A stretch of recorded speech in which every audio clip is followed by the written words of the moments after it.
mula sa kanyang puso nagmula.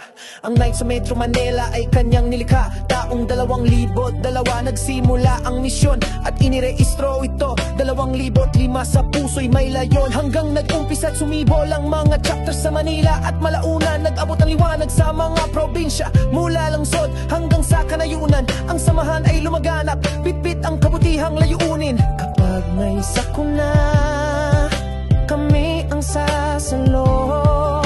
Kapag may luha, kami ang panyo.